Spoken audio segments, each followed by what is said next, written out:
Helburua zen plaza lortzea, lehenengo 10 herrialdetan sartzea eta ezin izan da. Hasieratik kostatu zait. Akats txiki batzuk egin ditut goiko partean eta gero ezin izan dut jaitsiera nolabait zuzendu eta ez da jaitsiera oso ona izan eta kanpoan gelditu gara.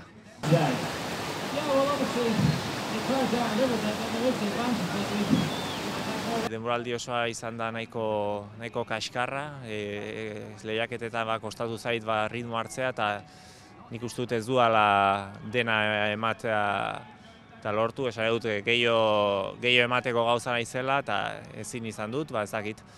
Eta orain aukera bakarra dugu dator urteko Europako txapelketan plaza, badago beste plaza bat eta plaza hori lortzeko orain hortako burukatu behar dugu. Gainera Europako txapelketa Eslovakian izango da, ondo ezagutzen dugun kanal batean, orduan esperientzia oraindik ez da galdu behar, aukera hor dagolako eta orain hortako entrenatu eta burrukatu beharra dago.